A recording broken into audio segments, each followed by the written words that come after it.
영장 실질심사에 이재명 대표 나온다. 저희가 준비한 이유입니다.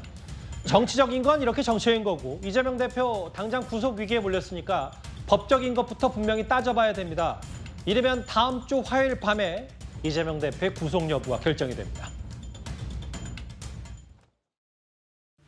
법치를 빙자한 법치의 탈을 쓴 사법 사냥이 일상이 되고 있습니다. 야만의 시대가 다시 도래하고 말았습니다. 영장 심사를 받기 위해서 영장 심사가 끝난 후에 구치소에 갇혀서 대기하고 있는 모습. 또는 수갑을 찬 이재명의 모습을 보여주고 싶겠지요.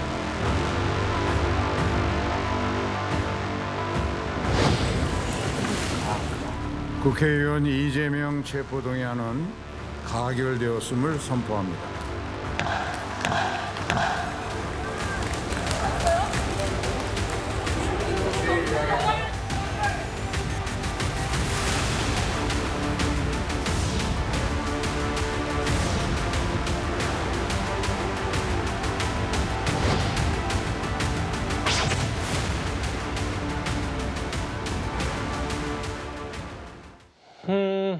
오늘 일부 보도에 따르면 이재명 대표가 주변의 예정대로 화요일 있을 영장 실질심사에 출석하겠다. 일단 지금까지는 이 대표 측의 입장은 이런 것 같아요. 글쎄 말입니다. 지금 일단 다음 주면 정말 단식이 거의 30일 가까이 이제 진행될 텐데요.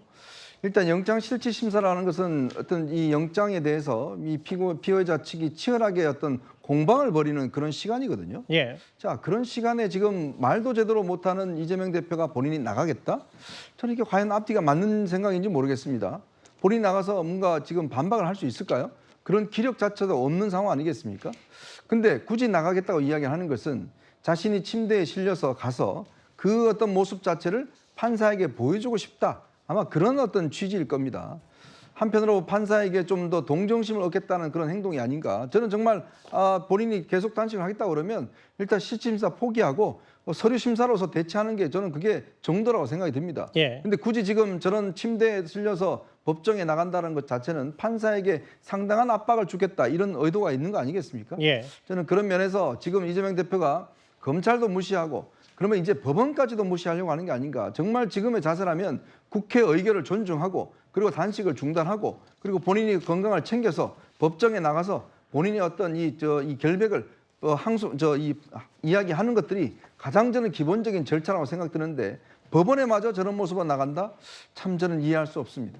일단 뭐 어떤 모습으로 나올지는 좀 지켜봐야 되는데 화요일 예정이 된 영장 실질심사에 본인이 나가겠다라는 뜻은 일단 밝힌 것 같고 이렇게 되니까 어제 체포동의안이 가결이 됐고 이게 오늘 22일 금요일 다음 주 화요일 오전 10시에 이재명 대표가 서울중앙지법에 나와서 영장 실질심사를 받게 되는데 뭐 아시는 것처럼 이르면 당일 밤 구속이 될지 말지가 결정이 되고 뭐 늦어도 새벽 안에는 이 대표의 구속 여부가 확정이 좀 될 것 같습니다. 영장 담당 판사의 처분에 따라서. 그럼 이렇게 되니까요. 정혁진 변호사님, 저희가 네. 지도를 좀 준비했는데 지금 서울 중랑구 면목동에 있는 녹색병원이 여기고 서초동에 있는 서울중앙지법은 약 12km, 중앙지검. 동선을 좀 어떻게 저희가 좀 예상할 수 있을까요? 글쎄요. 제가 봤을 때는 그냥 그 녹색병원에서 서초동으로 다이렉트로 갈 수도 있을 것 같다는 생각이 드는데 예. 더 근본적으로는요. 나가야 나가는 거지 뭐 이번이 한두 번이었습니까? 여태까지 뭐 계속 한다고 했다가 안 한 게 한두 번이 아니니까 영장 실질 심사에 과연 이재명 대표가 나갈까? 저는 그것도 좀 고민 중이고요. 안 나올 수도 있다는 말씀이시죠? 제가 봤을 때 안 나올 수도 있어요. 왜냐하면 본인이 진짜 영장 실질 심사에 나가서 내가 그 판사님 앞에서 제대로 이렇게 잘 밝히겠다 생각하면 지금 단식하고 있을 여유가 없잖아요. 막 이것저것 준비할 게 많을 텐데. 근데 안 나가면 좀 불리한 거 아니에요? 이재명 대표에게? 그렇죠. 그런데 영장 실질 심사는 뭐냐면 피의자한테 주어지는 가장 중요한 권리거든요. 그런데 권리이기 때문에 포기할 수도 있어요. 예컨대 지난번 김성태 회장 금고지기가 들어왔을 때 나 영장 실질 심사 그냥 포기하고 그냥 그 처벌을 달게 받겠습니다. 그랬던 적도 있단 말이죠. 그렇기 때문에 안 나오겠다라고 만약에 이제 이재명 대표가 지금 이야기한 것에도 불구하고 영장 실질 심사에 출석하지 않겠다라고 하면 검찰 입장에서는 무리하게 뭐 구인장 해가지고 구인할 필요도 없고요. 그렇게 되면 서면으로 그냥 법원에서 심사하는 것으로 영장실질심사가 끝날 수도 있는데 제 생각에는 그렇게 막 저런 모습으로까지 나갔는데 영장이 나온 것보다 아예 뭐 나는 또 당당하게 나는 그냥 안 나가겠다. 그냥 판사님이 알아서 해라. 이렇게 한 다음에 구속되는 것이 더 모양이 좋을 수도 있겠다라고 이재명 대표가 생각할 수도 있기 때문에 다음 주 화요일 날 어떤 일이 벌어지는지 한번 지켜봐야 되는 것이 아닌가 저는 개인적으로 그렇게 생각이 듭니다. 개인적으로 정 변호사께서는 안 나갈 가능성, 그러니까 이재명 대표가 실질심사에 출석하지 않을 가능성에 무게를 두시는 거예요? 반반 정도로 보고 있습니다. 왜냐하면 제가 다른 방송에서 봤을 때 네네. 가까스로 가결된다. 이 가결이 된 거를 뭐 점쳐서 맞추셨다면서요? 맞췄습니다. 그 돌직구에서 맞춰가지고요. 그냥 대충 때렸습니다. 네. 아니 근데 이제 왜냐하면 안 나올 가능성도 있다. 이 동선, 이재명 대표 동선과 뭐 중앙지법, 중앙지검 얘기 있어서 다음 화면을 좀 보겠습니다. 이 동선이 무의미할 수도 있다. 안 나올 수 있기 때문에. 근데 어제 저희 채널A도 좀 이런 뉴스에 의해서 보도를 했는데 강제 구인을 검찰이 할 수 있다는 얘기까지 들려와서 어느 정도 가능성까지 저희가 염두에 둬야 될까요? 제가 검사를 하면 강제 구인할 필요가 전혀 없고요. 그다음에 이제 구속영장에 제가 이야기를 들어보니까 구속영장은 유효 기간이 있어요. 그런데 검찰에서 구속영장의 유효 기간을 일주일로 해달라고 그렇게 적시했다고 하더라고요. 그러니까 만약에 법원에 의해서 구속영장이 발부되면 당장 구속할 것 같지는 않고 일주일 정도 시간의 범위 내에서 적당한 시간 내에 뭐 사흘이나 나흘 정도 시간 주고 언제까지 구치소로 와라 이렇게 할 가능성도 있지 않을까 저는 개인적으로 그렇게 판단이 됩니다. 장현주 변호사님, 뭐 조금 반론 성격의 얘기 들어대니까 이 대표는 나갈 게 원칙적인 지금 입장인 겁니까? 이재명 대표가 아무래도 저는 출석할 가능성이 더 높다고 생각이 듭니다. 일단 피의자가 출석을 해야 영장실질심사가 정식으로 열리게 되고 그러면 아마 검찰에서는 본인들의 어떤 입증 자료들을 또 PPT를 통해 설명을 하게 될 것입니다. 예. 그럼 그 과정에서 이재명 대표의 변호인들이 또 육성으로 변론을 할 수 있는 기회가 충분히 주어지기 때문에요. 만약에 이재명 대표가 출석하지 않는다면 이 영장실질심사가 서면으로 대체될 가능성이 높습니다. 서면으로 하게 된다면 검찰이 당연히 지금 많은 기록과 수사 자료들을 갖고 있을 것이고 그 증거들을 피의자 측에 전혀 다 보여주지 않은 상태이기 때문에 서면 심사만으로는 사실 피의자 측에 불리할 수도 있는 부분들이 있습니다. 절차법이나 또 재판적인 그 기본적인 원칙에서 봤을 때 그런 부분이 있기 때문에 변호인이라면 사실 이런 형사 절차에서 서면 심사로 대체하는 것보다는 정식으로 영장실질심사를 열어서 대응하는 것이 훨씬 더 유리하다라고 생각할 것 같습니다. 지금 단식 중인 이재명 대표의 건강 상태 그리고 그런데도 본인이 직접 나가겠다라는 것 합쳐봤을 때 지금 소환되는 인물이 바로 저 2013년 영훈학원의 김하주 이사장 영장실질심사 출석 모습입니다. 저게 소환이 되는 이유가 바로 저렇게 링거를 꽂고 당시에는 들것에 실려서 영장실질심사를 받았는데 또 이후에 또 다른 그 동선과 행동으로 그러니까 좀 멀쩡한 모습으로 퇴장한 거 아니냐는 비판 때문에 당시에 좀 많이 화제가 됐던 저 영상이거든요. 이런 기사까지 많이 이번에 소환이 되고 있습니다. 일단 제1야당 대표가 이렇게 재판부의 처분만 기다리는 신세가 됐습니다.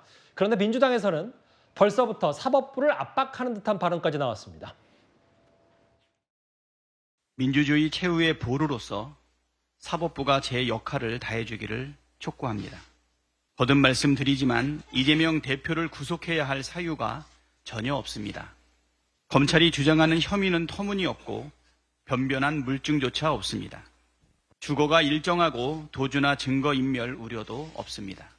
만일 법원이 무죄 추정의 원칙과 불구속 수사의 원칙을 무시하고 검찰의 영장 청구를 받아들인다면 사법부에 대한 신뢰는 뿌리채 흔들리게 될 것입니다. 오늘 박찬대 최고위원 말부터 좀 볼까요? 이 얘기하기 전에 노돌 교수님. 사법부가 제 역할을 해야 된다. 구속사유 전혀 없다. 물증조차 없다. 약간 이제 사법부를 향해서 호소하는 듯한 말인 것 같기도 하고요. 글쎄 저렇게 하는 것이 아까 좀 전에 얘기하신 대로 뭐 압박이 될 수도 있고 호소가 될 수도 있고 하겠지만 사실은 뭐 판사들은 일반적인 판사라면 다시 한번 말해서 상식적인 판사라면 저런 것에 흔들리지 않고 현장에서 나타나는 증거와 법리에 따라서 판단할 것이라 그렇게 생각합니다. 저기 얘기 나와 있지만 무슨 뭐 영장 유창훈 그 부장판사에 대해서 뭐 어느 쪽이 유리하다 불리하다 이런 분석들 많이 나온 거 저도 듣고 봤습니다. 뭐 청담로 술자리 의혹 제기한 강진구 기자 또 김용재판 의정혹 이모 씨 이런 때는 영장 기각하고 또 한판에서는 또 뭐 강래구 씨라든지 박모 씨 이런 데 영장 발부했다. 그러니까 어느 쪽 유리할 것이다 얘기했지만 예. 저는 저런 개개 사건은 그 전체적인 사실관계와 맥락을 무시하고는 아무 의미가 없는 겁니다. 그러니까 이재명 대표 영장 심사에서도 그 판사분께서 유창훈 부장판사가 거기에서 나타나는 그런 여러 가지 증거, 그 여러 가지 나타난 증거 또 공방 이런 것들을 충분히 고려해서 판단할 것이라고 보여지고요. 글쎄 이제 그 민주당에서 계속 아까도 좀 전에 얘기했지만 증거도 전혀 없다면서요. 불편분한 물증도 없고 제가 관심 갖는 것은 과연 판사 앞에서도 그렇게 주장하는지 한번 꼭 보고 싶어요. 그러니까 박찬대 의원 말 맞다나 지금 뭐 물증도 없고 네. 증거도 없고 아니, 그런데 구속영장을 검찰에 친 게 무도하다라는 건데 예. 판사 앞에서도 민주당 의원처럼 저렇게 얘기할지 지켜보겠다. 이재명 대표가 그렇지 않습니까? 검찰 가보니까 증거도 하나도 없이 이렇게 얘기하더라 나한테 자꾸 뭐 압박하더라 이렇게 하는 걸 보면 과연 판사 앞에 가서도 똑같이 얘기할까? 저는 굉장히 궁금해요. 예. 제가 거기 보지 못하지만 예. 어쨌든 그런 거 관심이고 물론 뭐 도주리 없겠죠. 제1야당 대표가 뭐 도주하겠습니까? 그러나 이것은 증거인멸 우려를 어떻게 판단하느냐에 따라서 핵심이 아니겠습니까? 여러 가지 지금 뭐 이화영 그 부지사 재판 또 뭐 성남시 공무원들을 알겠습니다. 회유했다는 예. 의혹, 위증교사를 했다는 의혹 이런 것들이 물증까지 있다니까 그런 것들을 보면 영장 발부 가능성은 조금 더 높지 않을까 하는 조심스러운 예측은 하고 있습니다. 그러니까 법을 전공하신 노돌 교수님 말씀을 들어보니까 저도 이해되네. 그러니까 이게 이 유창훈 부장판사의 어떤 성향을 나눌 수는 없다. 왜냐하면 이런 건 기각했고 이런 건 발부했다고 이렇게 이분법으로 나눌 수 있는 부분이 아니라 그렇죠. 각 케이스 사례별로 뭐 강진구 기자, 뭐 이모 씨, 강래구 감사, 전 송영길 대표의 보좌관 이런 것들이 다 조금씩은 미묘한 차이가 있기 때문에 맞춰서 할 수 있을 것이다. 좀 지켜봐야 된다. 검찰은 말을 아끼면서도 이재명 대표 구속에 대해서 자신감을 내비치고 있습니다. 한동훈 장관의 어제 발언부터 들어보겠습니다. 자신의 정치적 입지 확보를 위해서 조폭 출신의 사업가와 결탁하여 개인적 이익을 위해서 거액의 외화를 유엔 대북 제재까지 위반해가며 불법적으로 북한에 제공하여 국제 안보까지 위협한 중대 범죄 혐의입니다.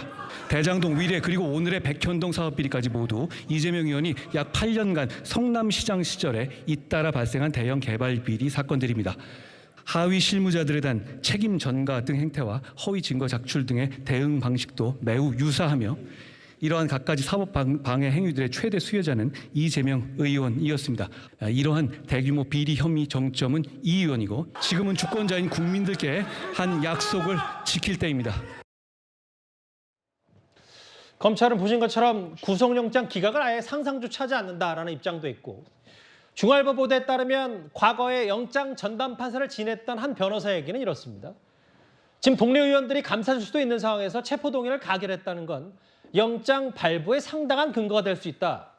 뭐 구속 가능성이 높다. 뭐 이런 얘기까지 나오네요. 그렇죠. 그러니까 최근에 영장이 그 체포동의안이 가결된 분이 같은 경우는 국민의힘 하영재 의원이 있습니다. 이분은 체포동의안이 가결이 됐어요. 근데 법원에 영장을 기각했습니다. 예. 근데 왜 그러냐면 이분이 사실은 국회에 나와서는 본인이 이제 그 공천 관련된 대가를 받은 적이 없다라고 이야기를 했는데 영장실질심사 가서는 그 혐의를 인정을 했어요. 그러다 보니까 이제 이 판사가 영장을 기각했는데 지금 저 보시면 보통 영장을 기각하는 경우가 뭐냐면 범죄 혐의를 인정하는 경우는 기각하는 경우는 많습니다. 왜냐하면 증거가 확보됐다 이렇게 판단하는 거거든요. 지금 좀 전에 이제 이 유창훈 부장판사가 기각을 한 걸 보면 대부분 이 본인들이 직접 법정에 가서 인정할 경우에 기각한 경우가 많고 예. 그리고 지금 윤관석 의원 같은 경우도 보면요. 본인은 지금 체포동의안이 부결됐지 않습니까? 그때 당시에 뭐 일체 한 적이 없다라고 이야기를 했죠. 근데 이제 비회계 중에 영장이 재청구돼서 구속이 됐잖아요. 예. 근데 바로 첫 번째 이 재판에서 인정을 다 해버렸습니다. 돈 받았다고. 이제 그런 경우가 있는 거거든요. 지금 이제 아마 이재명 대표 같은 경우는 본인이 전혀 지금 이런 사실이 없다라고 하기 때문에 예. 아마 실질심사 가면 본인의 범죄 혐의를 전면 부인할 겁니다. 자, 그렇기 때문에 하영재처럼 본인 인정해서 기각되는 경우는 없을 거고 두 번째 지금 이제 여기 영장 전담판사 한 이야기대로 예를 들어서 자기 당 의원에 대해서는 좀 감싸는 경우가 있잖아요. 예. 이게 뭐 손을 안으로 굽는다고. 그런데 자기 당 의원들 한 30여 명마저도 가결표를 던졌다는 것은 한동훈 장관의 설명을 들어보면 아 그래도 법정에 가서 한번 판단을 내려볼 만하지 않느냐 라는 판단의 어떤 그 가능성이 있다는 거거든요. 그렇죠. 왜냐하면 유일하게 국회의원들만 이 불체포 특권이 있습니다. 근데 국회에서 그걸 설명하고 표결을 하는 걸로 돼 있거든요. 그렇기 때문에 아마 이제 그런 것도 저는 상당히 감안될 것이고, 어제 한동훈 장관이 읽으려다가 다 못 읽은 50페이지에 달하는 이 영장, 이 구속을 피하기 위해서 증거인멸이나 회유 이런 걸 했던 정황들이 굉장히 많이 들어가 있거든요. 그렇다면서요. 아마 그런 것들이 실제로 영향을 좀 미치지 않겠나 싶습니다.